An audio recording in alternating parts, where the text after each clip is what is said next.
요한복음 6장 22절에서 31절까지 말씀 우리 함께 봉독하시죠. 이튿날 바다 건너편에 섰는 무리가 배 한 척밖에 다른 배가 거기 없는 것과 또 어제 예수께서 제자들과 함께 그 배에 오르지 아니하시고 제자들만 가는 것을 보았더니 그러나 디베레아에서 배들이 주의 축사하신 후 여럿이 떡 먹던 그곳에 가까이 왔더라. 무리가 거기 예수도 없으시고 제자들도 없음을 보고 곧 배들을 타고 예수를 찾으러 가버나움으로 가서 바다 건너편에서 만나 랍비여 어느 때에 여기 오셨나이까 하니 예수께서 대답하여 가라사대 내가 진실로 진실로 너희에게 이르노니 너희가 나를 찾는 것은 표적을 본 까닭이 아니요 떡을 먹고 배부른 까닭이로다. 썩는 양식을 위하여 일하지 말고 영생하도록 있는 양식을 위하여 하라. 이 양식은 인자가 너희에게 주리니 인자는 아버지 하나님의 인치신 자니라. 저희가 묻되 우리가 어떻게 하여야 하나님의 일을 하오리이까? 예수께서 대답하여 가라사대 하나님의 보내신 자를 믿는 것이 하나님의 일이니라 하시니 저희가 묻되 그러면 우리로 보고 당신을 믿게 행하시는 표적이 무엇이니까? 하시는 일이 무엇이니까? 기록된 바 하늘에서 저희에게 떡을 주어 먹게 하였다 함과 같이 우리 조상들은 광야에서 만나를 먹었나이다. 아멘. 우리 계속해서 요한복음 6장에 일관된 내용을 공부하고 있습니다. 요한복음 6장을 시작하면서 말씀드린 바대로 이 6장은 죄인들이 진정한 만족과 배부름과 행복에 도달할 수 있는 떡은 인간들의 노력이나 하나님의 도움을 받은 인간들의 행위로 얻어낼 수 있는 이 세상의 떡이 아닌 생명의 떡, 오직 예수 그리스도뿐이라는 것을 강력하게 피력하고 있는 장이 이 6장이죠. 그죠? 오늘 본문도 역시 행복에 도달하려고 애를 쓰는 인간들의 세속적인 행위나 인간들이 이 땅에서 자기들의 행복을 위해 쌓는 세상의 힘이 왜 그들에게 생명에 이르는 양식이 될 수 없는지에 관한 그 예수님의 강화를 그 내용으로 하고 있어요. 오늘 본문의 내용에 들어가기에 앞서서 제가 여러분께 질문을 하나 드리겠습니다. 예수님은 왜 이 세상에 오셨죠, 여러분? 예수님은 왜 이 세상에 오셨습니까? 우리를 구원하러 오셨죠. 그걸 물어보면 꼭 함정이 있을 것 같아서 대답을 안 해요. 우리를 구원하시기 위해 오셨죠. 요한복음 10장 10절 보세요. 도적이 오는 것은 도적질하고 죽이고 멸망시키려는 것뿐이요 내가 온 것은 양으로 생명을 얻게 하고 더 풍성히 얻게 하려는 것이라. 28절 내가 저희에게 영생을 주노니 영원히 멸망치 아니할 터예요 또 저희를 내 손에서 빼앗을 자가 없느니라. 예수님은 우리에게 영생 주시러 구원 주시러 이 땅에 오신 분이죠. 그럼 두 번째 질문을 제가 드릴게요. 그렇다면 성경은 왜 우리에게 주어진 거죠? 예수님이 우리에게 영생을 구원을 주시러 이 땅에 오셨어요. 그리고 예수님이 구원을 우리에게 주십니다. 그러면 성경은 왜 주신 거예요? 그거 읽고 구원 받으라고 주신 건가요? 성경은 수신자가 성도입니다. 이미 구원받은 자들에게 준 책이 성경이에요. 그러니까 읽고 이해하여 구원받으라고 준 책은 아니에요. 그런데 왜 우리에게 성경이 필요하죠? 구원받은 성도들에게 구원이라는 것이 어떤 것인지를 설명해 주는 게 성경인가요? 그걸 꼭 설명해 줘야 됩니까? 그렇다면 그 분량이 너무 많지 않아요? 단순히 구원이라는 것이 무엇인지를 설명하기 위해 성경이 주어진 것이라면 하나님의 아들이신 예수 그리스도를 믿는 것이 구원을 받는 것이다 라는 몇 마디 말로 충분하지 않겠어요? 그런데 왜 창세기부터 요한계시록까지 그 수천 페이지에 달하는 긴 기록이 우리에게 주어졌을까요?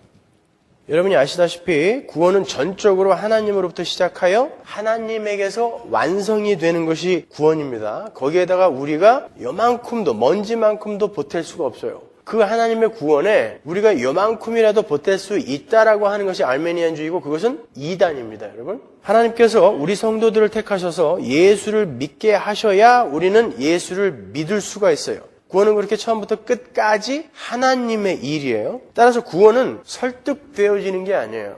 여러분이 많은 이들에게 복음을 전해보셔서 아시겠지만 우리가 복음을 전하면 그것을 이해하고 거기에 설득당하고 설복하는 사람이 그렇게 많지가 않아요. 그죠? 근데 나는 이해하는데 왜 이 사람은 이해를 못할까? 너무 안타까워하지 않으셔도 돼요. 구원은 우리의 설득으로 남들에게 주어지지 않아요. 그냥 하나님의 택한 자들에게 거저 주어지는 것입니다.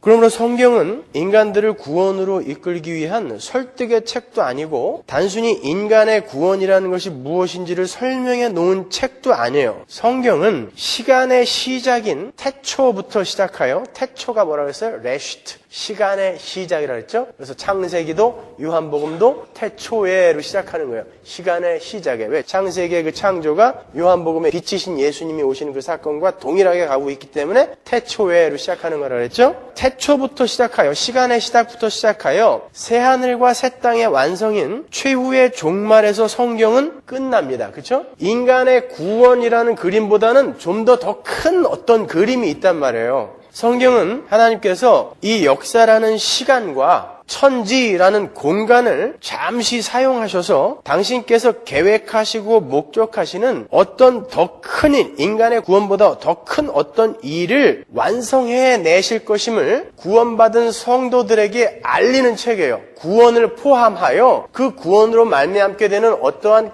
큰 일, 하나님의 큰 일, 그 일을 친절하게 설명해주는, 성도들에게 설명해주는 책이 성경인 것입니다. 여러분이 요한계시록을 공부하셔서 아시겠지만 하나님의 최종 목적이 뭐죠? 새하늘과 새 땅, 그죠? 다른 말로 하나님의 나라, 다시는 타락하거나 배반할 수 없는 하나님 나라의 완성, 그것이 하나님의 최종 목적이에요. 인간의 구원은 그 원대한 하나님의 계획 중에 일부분일 뿐입니다. 그러나 우리가 너무 인본주의적인 그러한 영향을 많이 받았기 때문에 항상 우리는 우리의 구원에만 관심이 있는 거예요. 그래서 성경 전체도 그냥 우리의 구원을 위해서만 쓰여진 책이라고 우리가 생각하지 착각인 것입니다. 그것은 하나님의 거대한 목적, 하나님 나라의 완성이라는 그 거대한 그림 안에 아주 일부분이 인간의 구원인 거예요. 우리의 구원. 하나님 나라의 완성이 이루어지기 위해 구원받은 인간이 필요한 것이지 인간의 구원이 하나님 나라의 완성을 말하는 것은 아닙니다, 여러분.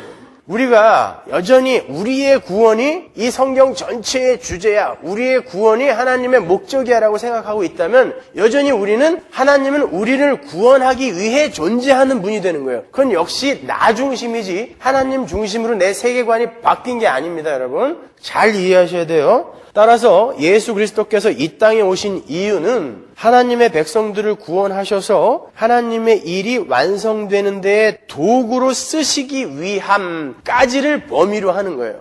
구원까지가 아니라 거기서 더 나아가서 그 하나님의 백성들을 구원하셔서 하나님의 일이 완성되는 데에 쓰시기 위함까지가 범위인 것입니다.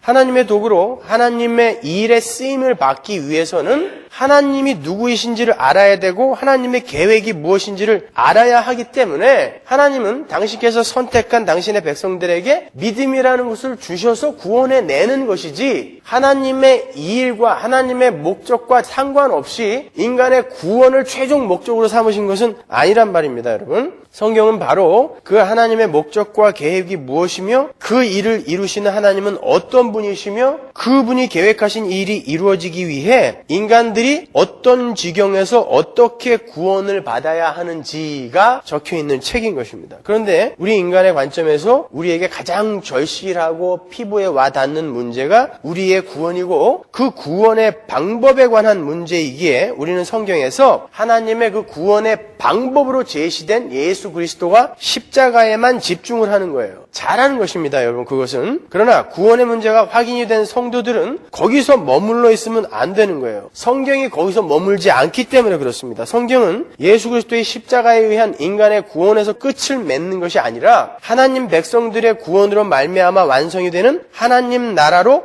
끝을 맺는단 말입니다. 그러니까 성도의 구원은 하나님 나라 완성의 시작인 거예요. 다시 한번요. 성도의 구원, 우리의 구원은 하나님 나라의 완성의 시작 지점이지 종착 지점이 아닌 것입니다. 그 자체가 완성이 아니단 말이에요. 따라서 우리 성도들은 성경을 통하여 예수 그리스도의 은혜로 하나님의 일에 초청이 된 자들로서 우리가 우리의 인생을 통하여 무엇을 추구하며 어떠한 종류의 열심을 부려 하나님의 그 목적이 완성이 되는데 우리가 쓰여지는지에 관심을 갖고 그 일을 추구해야 되는 거예요. 정리를 하면 하나님께서 천지를 창조하시고 시간을 창조하신 후 역사와 우주를 경륜해 가시는 최종 목적은 인간의 구원만이 아니라 인간의 구원을 포함한 죄인들의 구원으로 말미암게 되는 하나님 나라의 완성이라는 거예요. 자, 제가 왜 이것을 선지식으로 여러분에게 설명해 드리는지는 오늘 강의가 끝나고 나면 이해를 하실 거예요. 자, 이런 선지식을 바탕으로 오늘 본문을 한번 풀어보도록 하겠습니다. 오늘 본문 26절과 27절 한번 보세요. 예수께서 대답하여 가라사대 내가 진실로 진실로 너희에게 이르노니 너희가 나를 찾는 것은 표적을 본 까닭이 아니요 떡을 먹고 배부른 까닭이로다. 썩는 양식을 위하여 일하지 말고 영생하도록 있는 양식을 위하여 하라. 이 양식은 인자가 너희에게 주리니 인자는 아버지 하나님의 인치신 자니라. 26절을 보시면 주님께서 당신을 찾아와서 왕을 삼으려는 자들에게 일가를 하세요. 그들이 떡을 먹고 배가 부른 연고로 나를 찾은 것이지 진정한 하늘의 복을 찾아 나에게 온 것이 아니다 라고 이렇게 일가를 하신단 말입니다. 많은 분들이 26절에 나오는 배부르게 하는 떡과 잘 보세요. 거기에 배부르게 하는 떡 나오죠. 그리고 27절에 썩는 양식이 같은 것으로 알고 있어요. 그렇게 보이지 않아요? 그렇죠? 따라서 우리는 너무나 쉽게 우리를 배부르게 하는 떡과 썩는 양식을 우리를 배부르게 하는 세상의 힘이라고 그냥 단정을 지어버려요. 그래서 우리는 세상의 힘을 쌓는 일을 하지 말고 썩지 않는 양식인 하나님의 일에 종교 행위에 열심을 부려야 한다라는 결론을 내린다고요. 거기에서. 물론 그것은 맞는 말이에요. 성도는 이 세상의 힘을 추구하며 그 힘만을 위해 살아서는 안 되죠. 그러나 정답은 아니에요. 썩는 양식은 그것이 포함된 것, 우리의 배를 불리우게 하는 것이 포함된 것이기는 하지만 그 자체는 아니에요. 여러분, 정말 썩는 양식이, 주님께서 말씀하신 썩는 양식이, 그것을 위해 일하지 말라 하신 썩는 양식이 돈이나 명예 등의 그런 세상의 부귀 영화, 그 세상의 힘만을 상징하는 것이라면 여러분은 당장 여러분의 생업을 놓으셔야 돼요. 그렇죠? 썩는 양식을 위해서 일하지 말라라고 주님이 말씀하셨잖아요. 그러니까 얼른 놔야죠. 혹 그 구절을 보면서 이렇게 말씀하실 분도 계실 것 같아요. 아니, 주님은 지금 썩는 양식을 위한 세상 일을 아예 하지 말라는 게 아니라 너무 그런 세상 것에만 관심을 두지 말라라는 경고의 말씀을 하시는 거 아닙니까? 이런 생각하실 분 계실 거예요. 아닙니다, 여러분. 하지 말라 그래요. 분명 27절 서두에서 에르가 제스테 메라고 이 메라는 강한 부정의 불변사를 쓰시면서 너희는 썩는 양식을 위한 일을 절대로 하면 안 된다라고 강력하게 금하고 계시는 거예요. 그러면 우리는 이제 세상 일을 다 놓고 어디 산속에 가서 함께 농사나 지으면서 그것도 안 되죠. 그것도 썩는 양식을 위한 일이니까. 뭐 그렇게 모여서 살아야 되나요? 이슬만 먹고? 어떻게 살아야 되는 거예요, 그러면요? 또 한 가지, 만일 썩는 양식이 이 세상의 양식을 말하는 것이라면 주님은 오병이어로 썩는 양식을 만들어서 그곳에 모인 사람들에게 먹이신 것이 되죠. 그죠? 당신도 썩는 양식을 위해 일을 하셔서 그 썩는 양식으로 당신을 쫓는 이들을 먹이셨으면서 당신을 쫓아온 이들에게는 그런 거 하지 말라라고 말씀하시는 게 그게 말이 됩니까, 여러분? 그건 성경의 진리를 잘 파악하지 못하는 거예요. 그렇다면 주님께서 금하시는 썩는 양식을 위한 일이 과연 무엇일까요? 26절과 27절을 잘 보시면 썩는 양식은 그들이 오병이어의 기적 현장에서 먹은 떡과 분명히 관련은 있어요. 그 떡과 관련이 있는 것이고 그 떡은 사람들을 배부르게 하는 것이다 라는 것을 우리는 거기서 알 수 있습니다. 그리고 그렇게 자신들의 배를 불리기 위해 주님을 찾아온 그 행위를 가리켜 주님께서 잘 보세요. 그 찾아온 행위를 가리켜 썩는 양식을 위해 하는 일이라고 말씀하시는 거예요.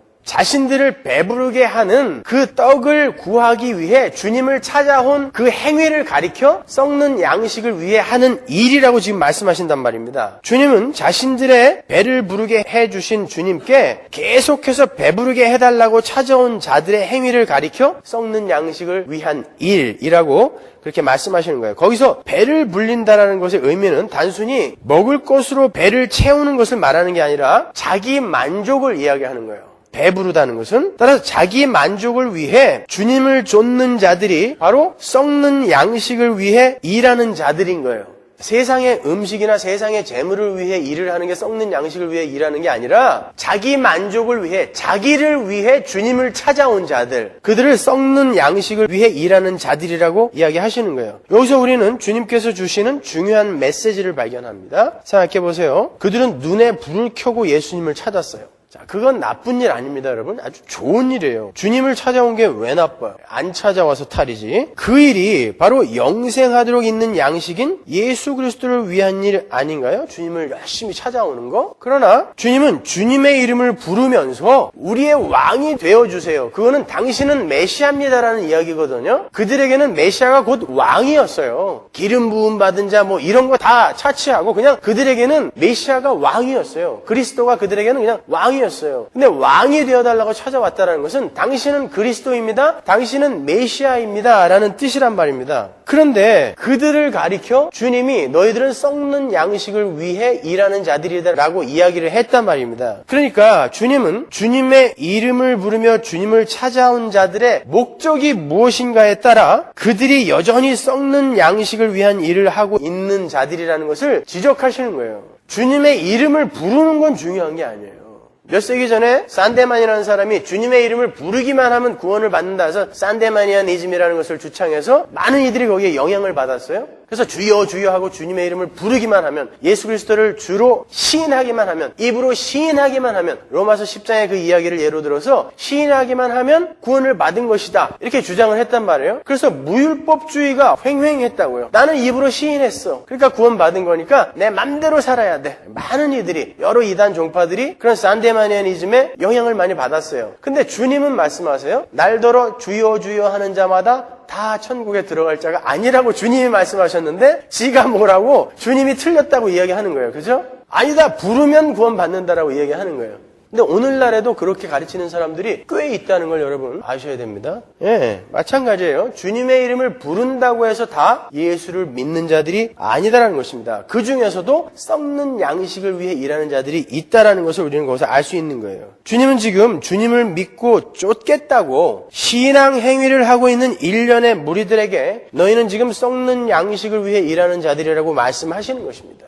그 말은 오늘날 예배당 안에서 예수의 이름을 부르며 혼신의 힘을 다해서 종교 행위를 하고 있는 자들 중에도 썩는 양식을 위해 일을 하는 불쌍한 이들이 있다라는 경고인 거예요. 자기 자신의 배를 불리기 위해, 다른 말로 자기 자신의 만족과 유익을 위한 모든 신앙 행위는 전부 썩는 양식을 위한 일에 해당하는 거예요. 나 자신을 위한 헌금, 나를 자랑하기 위한 헌금, 나 자신을 위한 기도, 남들에게 자랑하기 위해 금식하고 머리에 짚고 바르고 다니는 사람들 말이죠. 나 자신을 위한 선교, 나는 1년에 이렇게 여러 차례 단기 선교를 다녀와라는 것을 나의 자랑으로 하는 사람들이 있어요. 나 자신을 위한 구제 헌금 내면서 사진 찍으려고 오래 봉투 붙들고 있는 사람들, 나 자신을 위한 구제, 나 자신을 위한 봉사, 이 모든 것들이 다 썩는 양식을 위한 일인 거예요. 그게 아무리 좋은 행위라 할지라도 그게 나를 자랑하고 나의 유익을 구하는 것이라면 중요한 것은 그 속에 나 자신의 구원도 포함된다는 것입니다. 이거 아주 중요한 거예요. 여러분, 나 자신의 구원을 위한 종교 행위들도 썩는 양식의 범주에 들어가는 거예요. 나의 구원을 위한 종교 행위, 그건 당연한 거 아닌가요? 그런데 그게 나의 구원을 위한 행위였을 때 썩는 양식을 위한 일일 수 있다는 것입니다. 그러면 무엇을 해야 썩지 않는 양식을 위해 일을 하게 되는 것인가? 당연히 여러분 이런 질문이 드셔야죠. 그래서 제가 서두에 하나님의 최종 목적은 우리의 구원이 아니라 하나님 나라의 완성이라는 하나님의 일에 있다라는 것을 선지식으로 여러분에게 설명해 드린 거예요. 하나님의 최종 목적은 여러분의 구원이 아니에요. 당신의 일입니다, 여러분. 그래서 당신의 일이 하늘에서 이루어진 것처럼 땅에서도 이루어지다라고 우리가 기도를 하는 거란 말입니다. 지금부터 구체적으로 제가 거기에 대한 답을 드리도록 하겠습니다. 27절 다시 보시면 조금 모순되는 듯한 표현이 나와요. 주님은 분명 영생하도록 있는 양식을 위해 일하라 라고 하셔놓고 그 양식은 내가 준다라고 이야기하세요. 영생하도록 있는 양식을 위하여 일을 하라 그래놓고 내가 준다 그래요. 그럼 일을 하려는 거예요? 말려는 거예요?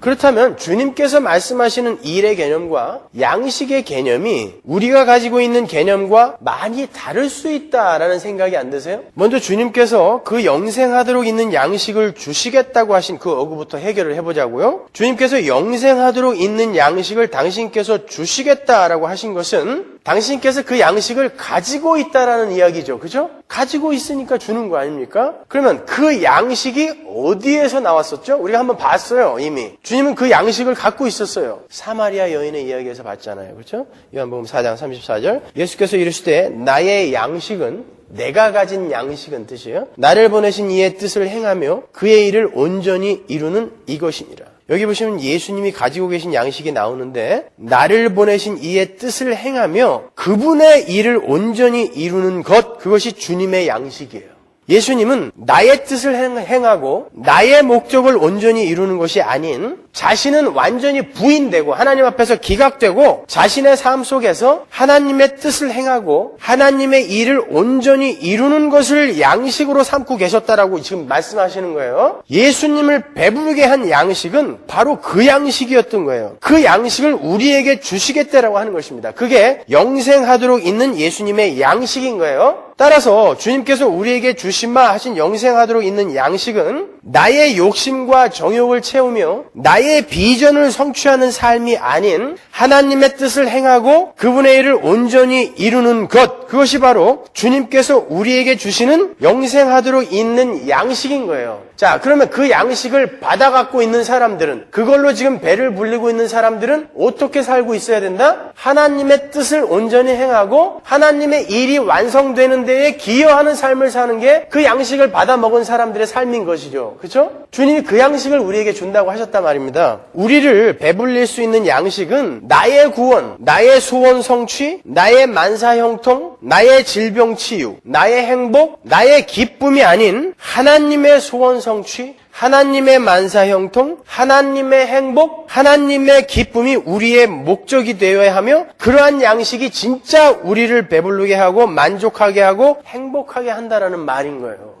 거기까지 가지 않고 여러분들이 여전히 나의 구원, 나의 기쁨, 나의 행복에서 머물고 있다면 여러분은 지금 썩는 양식을 위해 예수님을 찾아온 사람들이라는 무서운 경고인 것입니다. 이게 안 찔리시냔 말이에요. 이게 우린 지금 나의 구원 위해서 여기 나와 있지 않아요? 나의 감동, 나의 행복. 그래서 예배 시간에 내 기분이 좀 싸하게 이렇게 끌어오르지 않으면, 아, 이놈의 예배는 어떻게 맨날 이 모양이야? 이렇게 안 되세요? 왜? 내가 감동 못 받으면 그 예배는 꽝인 거예요. 나를 즐겁게 해주지 않으면 그 설교자는 꽝이야. 웃겨주기도 하고 울려주기도 하고 나를 들었다 놨다 해줘야 되는데 밤낮 성경 이야기만 해. 꽝. 나에서 머물면 그 사람은 썩는 양식을 여전히 구하는 사람이라니까요.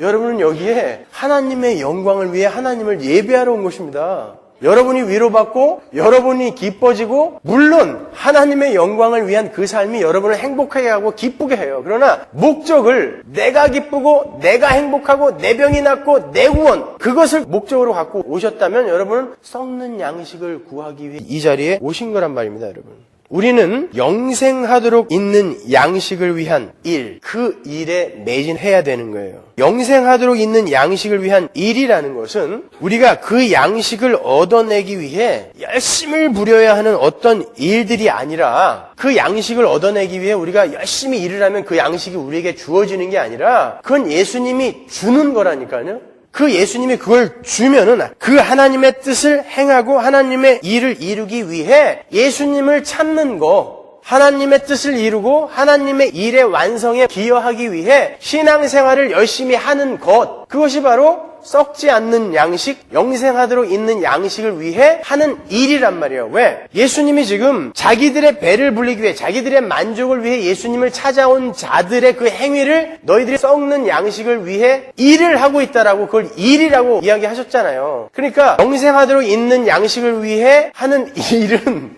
이해하시는 거죠? 가끔 이게 절망이 밀려와요. 이해를 전혀 못하고 저 혼자 떠드는 것 같아서.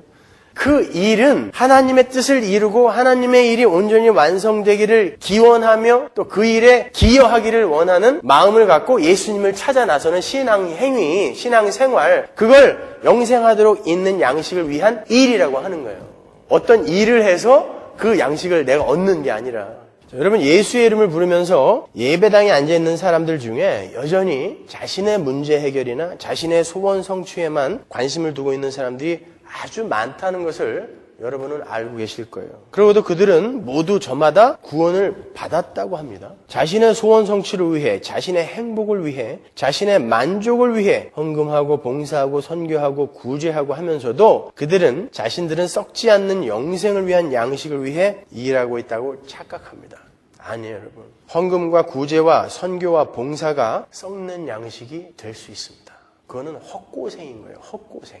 정말 썩지 않는 양식인 영생하도록 있는 양식을 받은 하나님의 백성들은 어떻게 해야 하나님의 뜻에 맞게 사는 삶이며 어떻게 해야 하나님의 일이 완성이 될까를 고민하면서 자신의 선택과 행동을 하나님의 기쁨에 맞추어 살려고 노력하는 자들인 거예요. 하나님 나를 어떻게 기쁘게 해주시겠어요가 아니라 하나님 제가 하나님을 어떻게 하면 기쁘게 해드릴 수 있죠? 이렇게 세계관 자체가 바뀌는 거예요.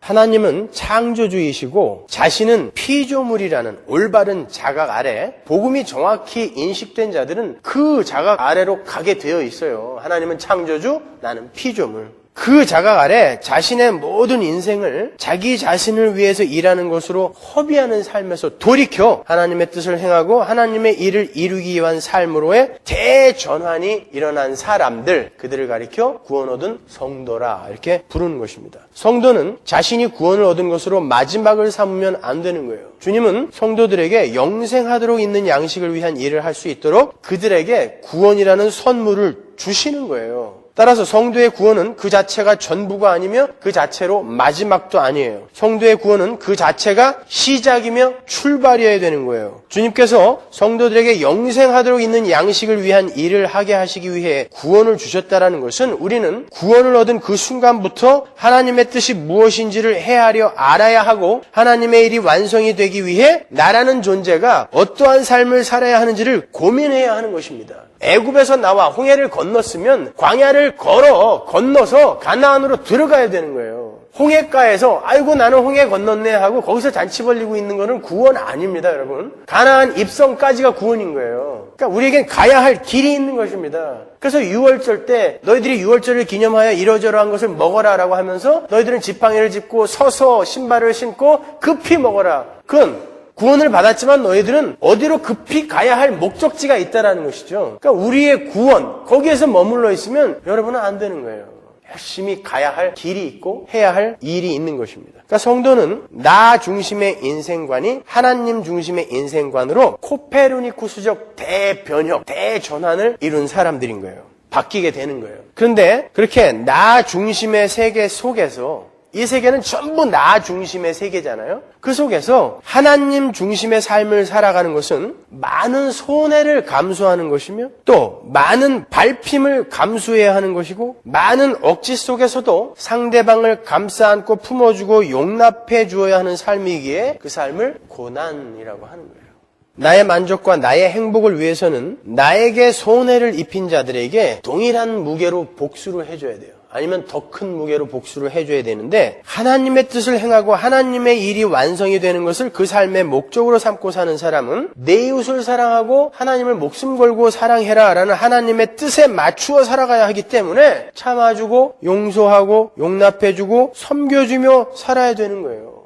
그 삶이 썩지 않는 영생하도록 있는 양식을 위해 일하는 삶인 것입니다. 그것이.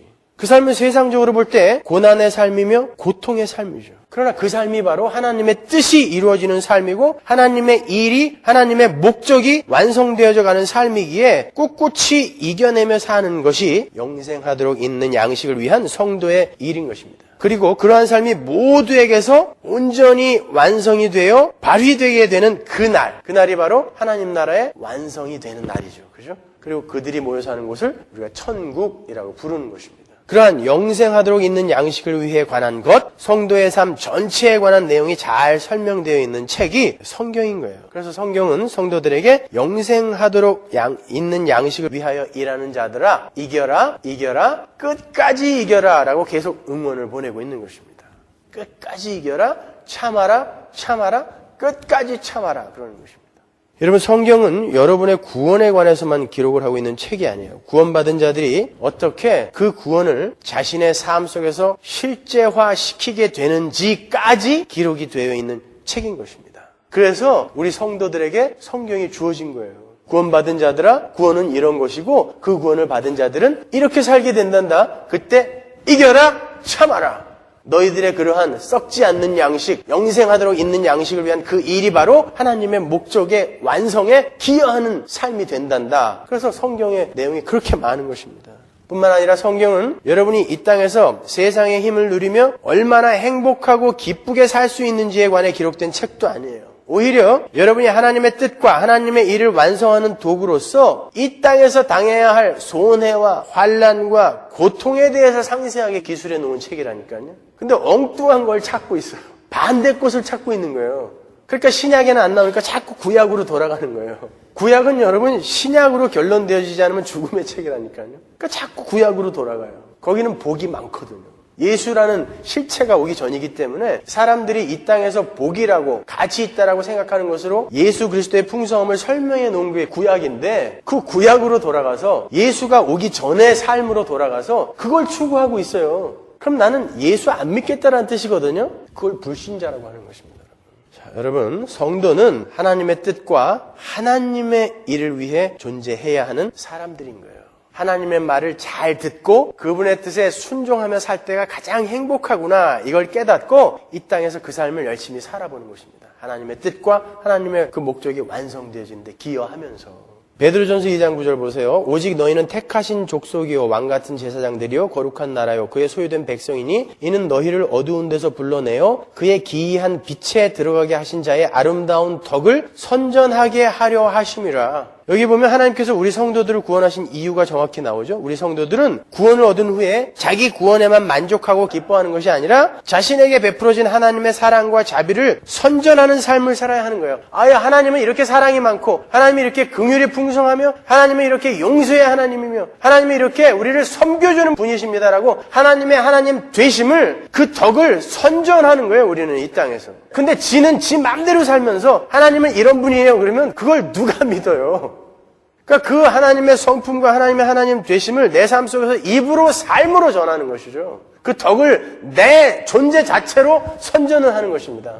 그게 우리 부름의 목적이란 말입니다. 여기 베드로가 정확히 이야기하고 있잖아요. 그러한 삶, 하나님의 영광을 그대로 받아 그 영광을 그대로 발산해내는 발산적 영광, 그 영광을 발휘하면서 살아가는 그러한 온전한 사람들이 모여서 사는 곳을 천국이라고 하는 것입니다. 거기가.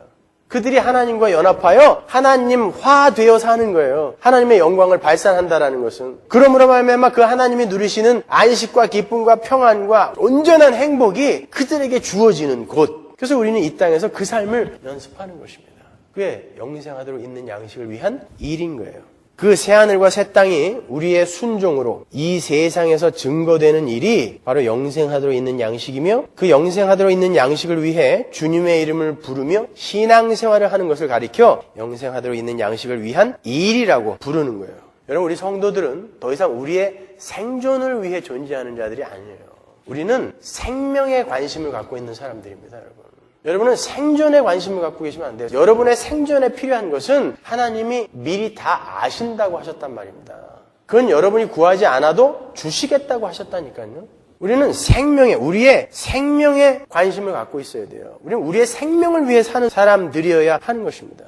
여러분, 생존에 관한 문제는 항상 나의 만족과 나의 자랑과 나의 행복과 결부되어 있어요. 그러나 생명을 추구하는 삶은 자신의 삶 속에서 나의 자랑과 나의 행복을 기각해버리고 하나님의 만족과 하나님의 자랑과 하나님의 기쁨과 하나님의 행복에 관심을 두는 삶인 거예요. 그게 생명이니까.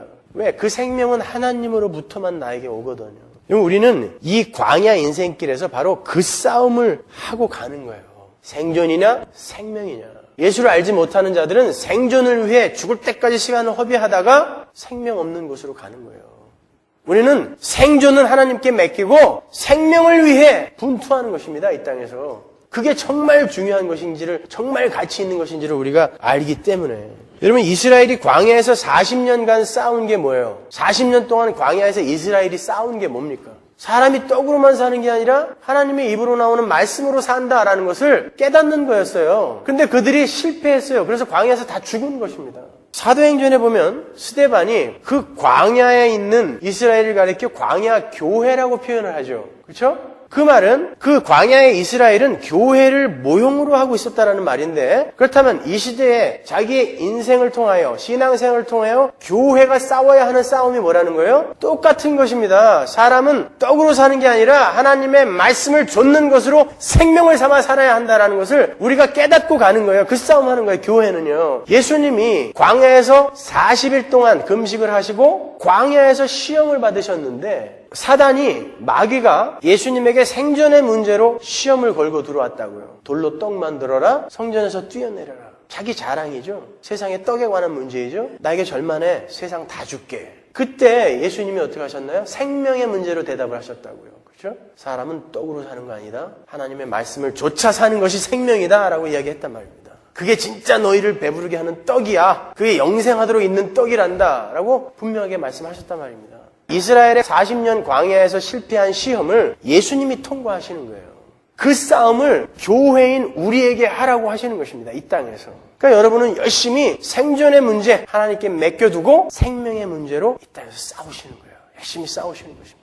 그런데 하나님의 말씀으로만 생명을 삼아 이 땅에서 그 말씀에 순종하는 것으로 행복한 삶을 살 수 있다는 것을 증거해야 하는 자들이 이 땅에서 예수 그리스도의 이름을 부르면서 여전히 그 세상의 힘, 나의 생존에 필요한, 인간의 생존에 필요한 것들만을 계속 구하고 있다라면 그게 어떻게 기독교라고 할 수 있습니까, 여러분? 그건 천만의 말씀인 거예요. 어떻게 하나님께서 맡기신 그 증인의 삶, 하나님의 덕을 선전하는 그 증인의 삶을 어떻게 살아낼 수 있겠냐고요. 오늘날 많은 교회들이 우리가 하나님의 일을 열심히 도와드리면 하나님은 우리에게 생존에 필요한 것들로 보상을 해주신다라고 착각을 하고 있는데요. 그건 얼토당토한 말인 거예요. 기독교의 본질과 그들의 그런 주장과는 아무런 관계가 없어요. 그들은 지금 기독교를 생존의 문제를 해결해주는 무속신앙화 시켜버린 것입니다. 하나님은 우리에게 생명을 주러 오셨다니까요. 여러분, 신앙을 거래로 격화시켜버리면 안 돼요. 내가 하나님께 이만큼 해주면 하나님은 나에게 내가 만족할 만한 이 정도의 일을 해줘야 한다는 이런 거래로 여러분이 신앙을 격화시켜버리면 안 됩니다.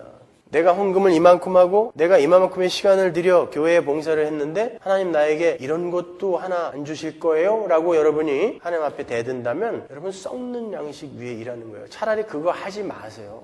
여러분이 헌금한 만큼 여러분의 주머니는 비는 것입니다. 그게 정답이에요. 여러분이 열심히 교회 일을 한 만큼 여러분은 시간을 허비하는 것입니다. 세상적으로 봤을 때.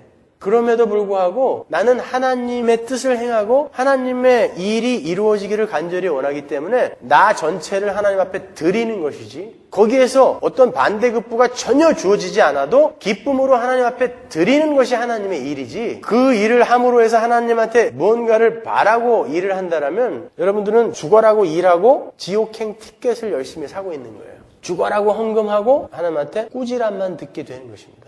그러한 인간들의 오류는 오늘 우리가 읽었던 본문에도 정확하게 지적이 되어 있어요. 주님의 대답을 들은 사람들이 주님께 바로 물어요. 28절 보세요. 저희가 묻되 우리가 어떻게 하여야 하나님의 일을 하오리까? 자, 여기서 일은 복수로 쓰였어요. 일들이에요, 원래. 그러니까 사람들은 영생하도록 있는 양식을 위한 일을 지금 자신들의 배를 불리게 하는 것을 예수님이 영생하도록 있는 양식이라고 이야기한다라고 이 사람들이 착각을 하고, 그럼 어떻게 해야, 무슨 일을 해야 그 영생하도록 있는 양식을 위한 일이 되는 것입니까? 라고 묻는 거예요. 어떻게, 무슨 일을 해야 하나님으로부터 내 배를 불릴 수 있는 그 복을 받을 수 있을까요? 라고 물어보는 것입니다. 그러니까 하나님께서 주시는 어떤 좋은 것을 위해 내가 할 수 있는 어떤 일이 있을 거라고 생각하는 거예요. 그게 영생이라면 내가 할 수 있는 일이 없다는 것을 알 텐데, 그 좋은 것이 이 세상 것들이라고 생각하기 때문에 내가 어떤 일들을 하면 하나님이 내가 좋아하는 어떤 것들을 주실 거라고 그렇게 생각하고 이 질문을 하는 것입니다. 신앙을 마치 거래처럼 생각하고 있는 거예요. 근데 주님께서 대답을 하시는데 하루에 기도를 3시간씩 해라라든지 11조를 빼먹지 말고 해라라든지 1년에 단기 성교를 꼭 3번 이상씩 가라라든지 금식 기도를 열흘 이상씩 꼭 해라라든지 이렇게 대답을 안 하시고 하나님의 보내신 자를 믿는 게 하나님의 일이다, 이렇게 엉뚱한 대답을 하셨어요.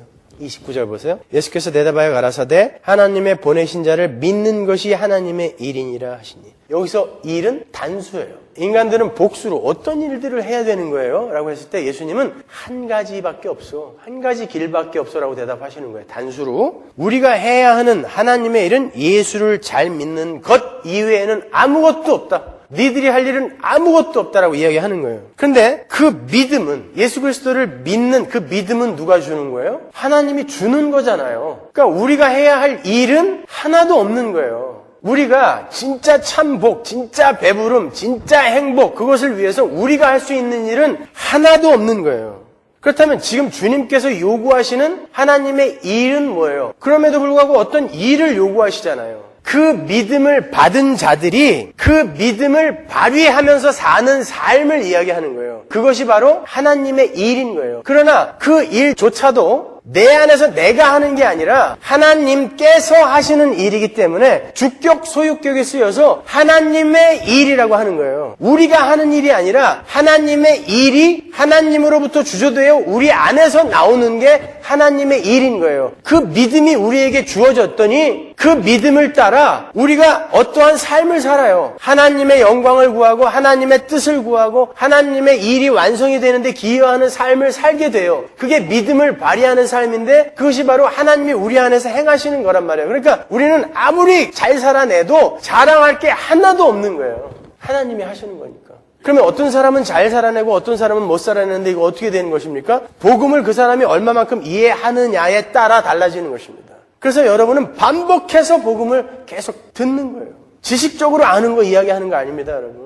개혁주의 신학자 중에 지옥 가는 사람 있을까요, 없을까요? 있어요. 올바른 교리를 갖고 있는 사람 중에 지옥 가는 사람 있을까요, 없을까요? 있습니다, 여러분. 지식적으로 지성으로 아는 것과 진짜 내가 아는 것, 기노스코, 부부 관계를 통하여 부부가 아는 것처럼 확실히 아는 그 기노스코의 알문, 지식적으로 아는 것과는 다른 거예요. 나는 다 알아요. 복음은 예수 그리스도가 나의 죄를 짊어지고 십자가에서 다 죽었고 완전한 삶을 살아서 나에게 전가시켜 줬기 때문에 나는 이제 구원받은 거예요. 나는 알아요. 그걸 누가 몰라요? 그거는 중국 공산당 아이들도 알더라고요. 그거는요.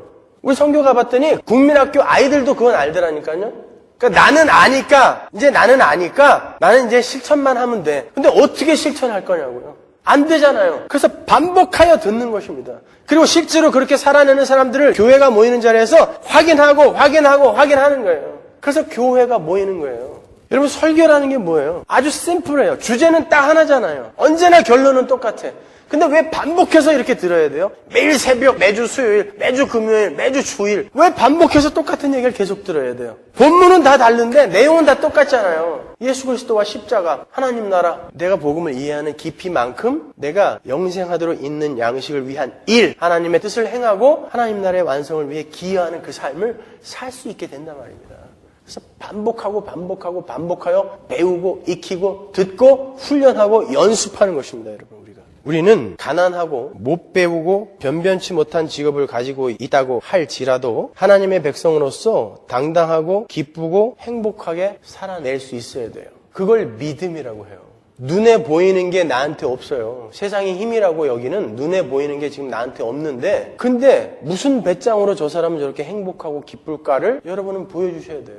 반대로 나한테 세상의 힘이라고 여기고 있는 것들이 다 있어요. 재산도 많고 잘생기고 배우기도 많이 배웠어요. 그럼에도 불구하고 이건 진짜 힘 아니야 라고 겸손하게 섬기는 자리로 내려오는 그걸 믿음이라고 한다니까요. 그러니까 못 가지고 많이 가진 거 이게 문제가 아니라 각자가 처한 자리에서 어떻게 그 눈에 보이는 것을 보이지 않는 것으로 취급하고 눈에 보이지 않는 것을 붙잡고 그걸 실체로 받아들이면서 살아내는가가 하늘의 것을 증거하면서 사는 사람들인 것입니다. 하나님은 그 믿음을 우리에게 요구하는 거예요. 여러분의 처지 같은 건 상관없어요, 하나님은요. 내 새끼들이 이 세상에서 진짜 믿음을 발휘하는가를 보고 싶어 하시는 거라니까요. 여러분, 믿음은 보이는 것이 주어졌을 때 그 현상을 보고 광분하여 그 현상을 일으켜준 대상을 믿는 게 아닌 거예요. 그건 바로 불신자들의 특징인 것입니다. 본문 30절을 보시면 예수님은 믿음을 요구하시는데 믿음 없는 자들이 또 눈에 보이는 표적을 보여달라 그래요. 30절 보세요. 저희가 묻되 그러면 우리로 보고 당신을 믿게 행하시는 표적이 무엇입니까? 예수님이 이제 믿으라고 하니까 그게 하나님의 일이라고 하니까 그러면 뭘 보고 믿을까요? 여러분 우리가 웃지만 오늘날의 기독교가 하고 있는 일이 그대로 적혀 있잖아요. 여기에. 뭘 보고 믿을까요? 왜 은이빨이 금이빨로 우리 교회에서는 안 바뀔까요? 왜 우리 교회에서는 목사가 안수하면 병이 안 낫고 오히려 감기가 막 독감이 되고 그럴까요? 뭔가 보여줘야 내가 믿을 텐데, 뭔가 보여줘야 내 믿음이 성숙이 될 텐데 왜 우리 교회에서는 그런 게 안 나타날까요? 이런 사람들이 있어요, 없어요? 이 중에. 그 이야기 그대로 하고 있잖아요, 여기서. 여러분, 예수님께서 하나님의 보내신 자를 믿는 게 하나님의 일이다라고 분명히 말씀하셨는데 이 우매한 자들이 그러면 뭘 보고 믿어요라고 묻고 있어요. 그러면 이어서 모세가 광야에서 만나를 내려서 자신들에게 기적을 보여줬기 때문에 존경받는 선지자가 되었으니 당신도 그런 기적을 좀 보여주세요 라고 요구한다고요. 31절 보세요. 기록된 바 하늘에서 저희에게 떡을 주어 먹게 하였다 함과 같이 우리 조상들은 광야에서 만나를 먹었나이다.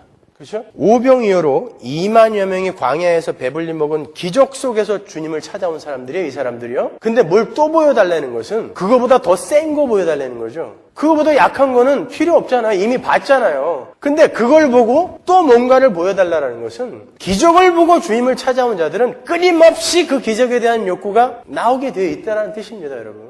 기적을 보고 예수를 믿게 된다는 것은 착각인 거예요. 왜 이스라엘이 광야에서 그 엄청난 기적들을 경험하고 광야에서 다 죽었겠습니까? 자기 옆으로 바다가 열려서 천연 수족관이 되었어요. 돌고래가 와서 키스하자 그러고 낙지가 막 기어다니면서 벽에 척 붙어 있는 걸 직접 봤는데 32km를 그렇게 걸어왔다고요. 바다를 보면서. 야, 이거 어떻게 된 거냐.